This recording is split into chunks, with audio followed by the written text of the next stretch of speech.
dari kelompok 2 ingin mempresentasikan hasil mini riset dan rekayasa ide kami.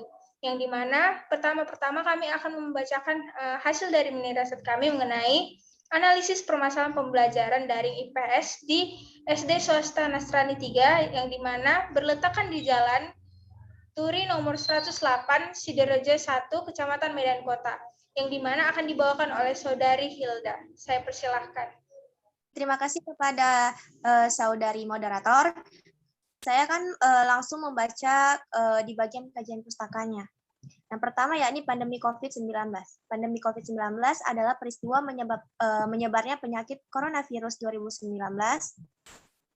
di seluruh dunia untuk semua negara.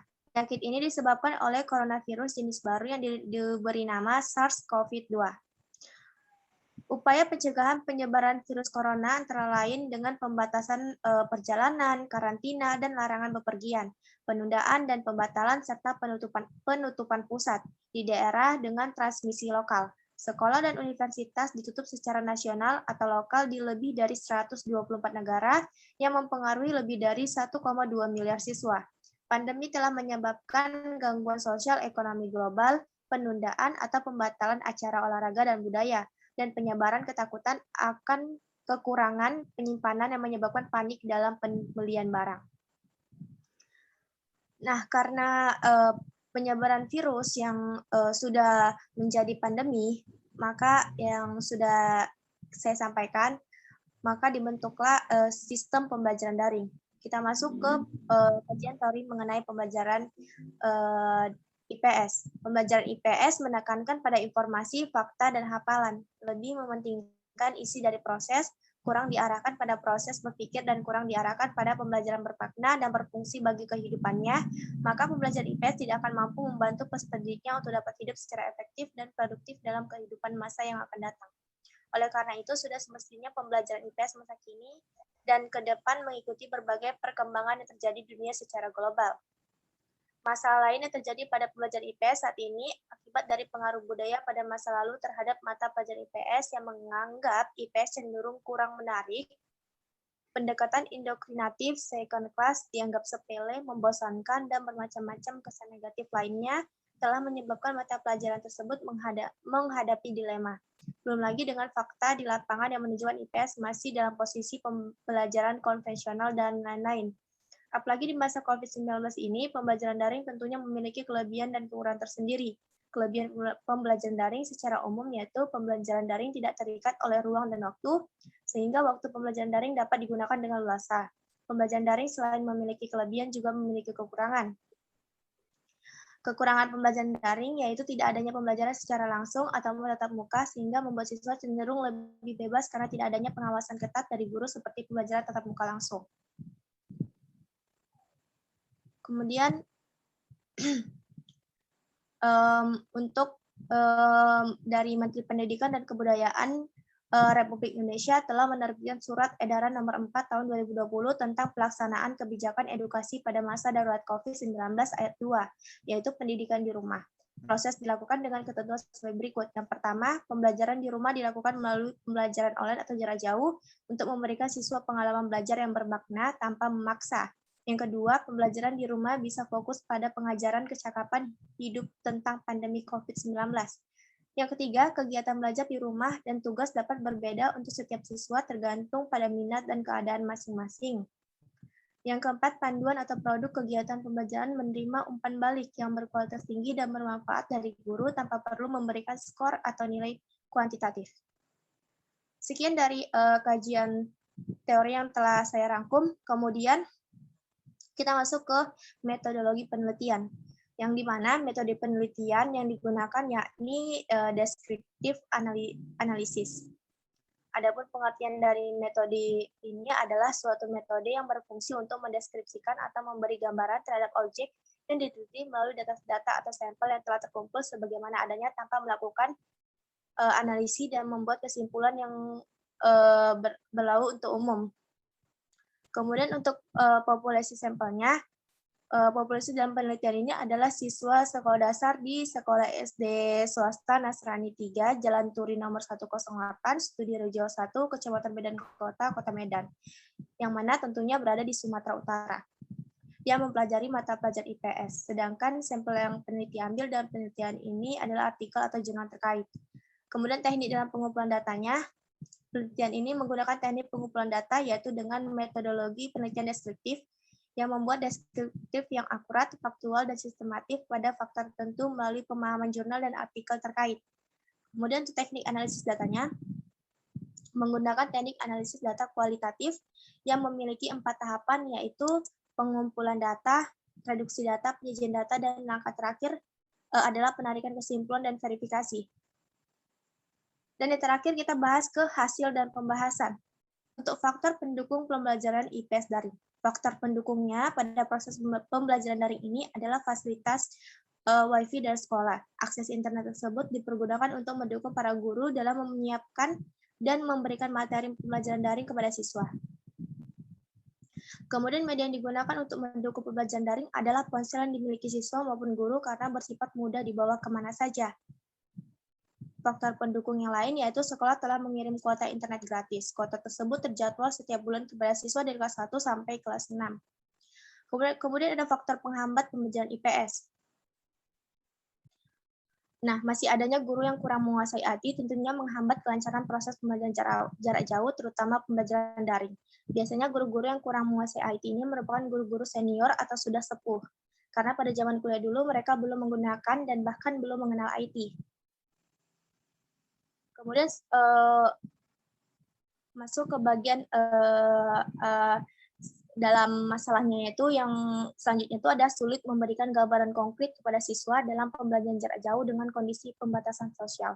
Tentu cukup menyulitkan guru dalam memberikan gambaran konkret terkait materi. Misalnya materi IPS tentang sejarah. Semestinya guru bisa mengajak siswa untuk karya wisata, mengunjungi museum atau situs bersejarah, sehingga siswa dapat melihat secara langsung peninggalan-peninggalan sejarah yang telah mereka pelajari di sekolah. Kemudian ada kendalanya itu di bagian berkurangnya alokasi waktu jam pelajaran. Selama pembelajaran jarak jauh, jam pelajaran siswa sekolah dasar yang awalnya 35 menit dipangkas menjadi 20 menit.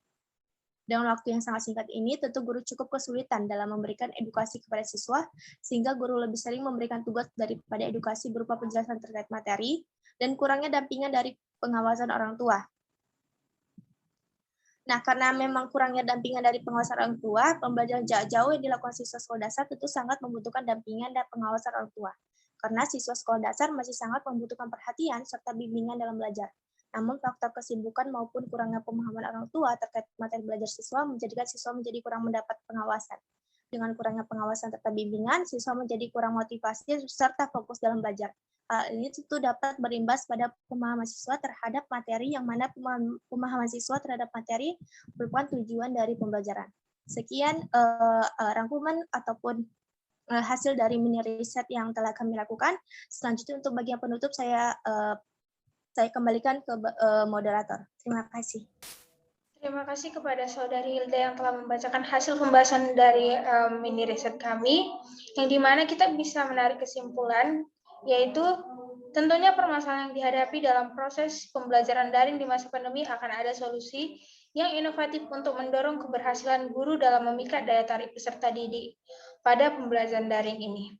Nah, kurangnya sarana dan prasarana, guru kurang menguasai IT, kurangnya interaksi sosial, sulit memberikan gambaran konkret kepada siswa, kemudian juga kurangnya dampingan dan pengawasan orang tua. Nah, melihat kondisi yang dihadapi, pembelajaran IPS sepantasnya mulai membenahi diri, baik dari bergeser dari tatanan epistemologi ke arah pengembangan inovasi dan juga solusi bagi perkembangan pendidikan IPS ke depannya.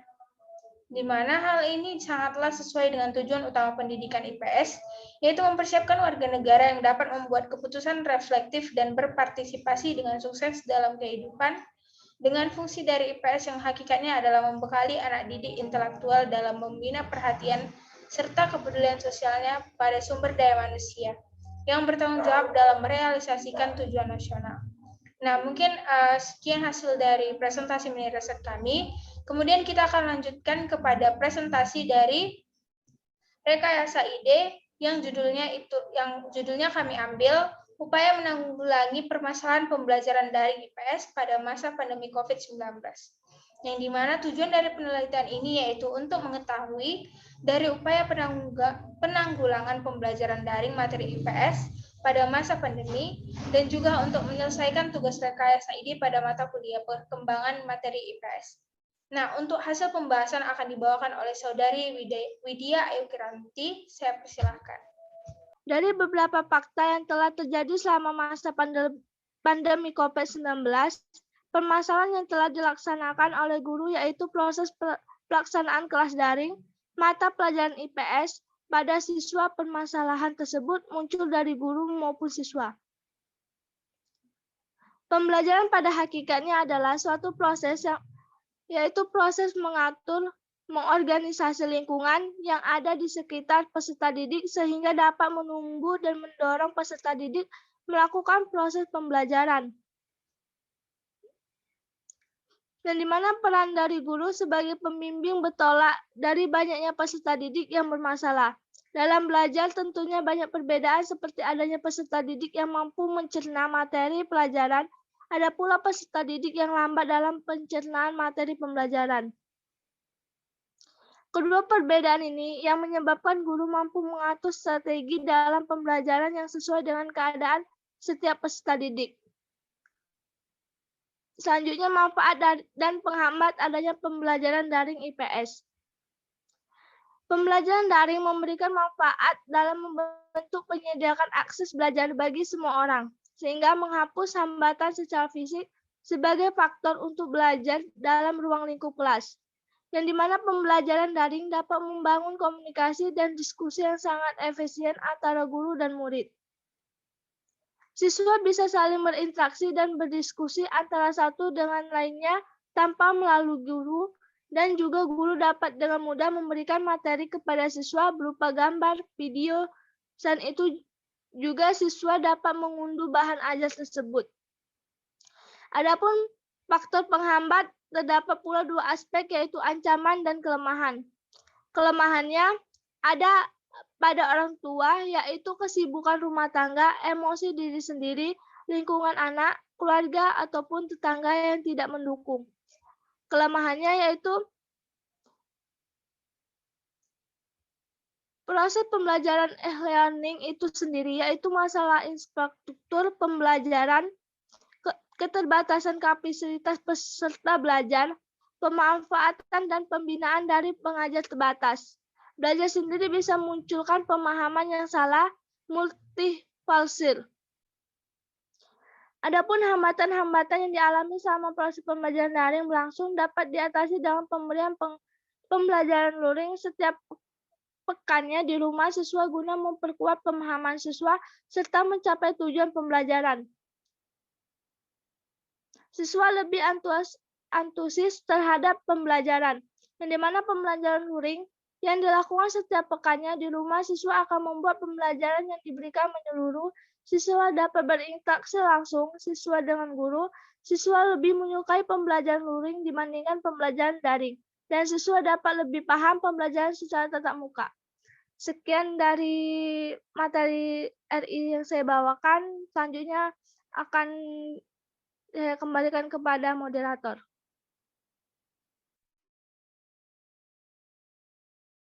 Baik, terima kasih atas penyampaian materi yang dibawakan oleh Saudari Widya Ayukiranti.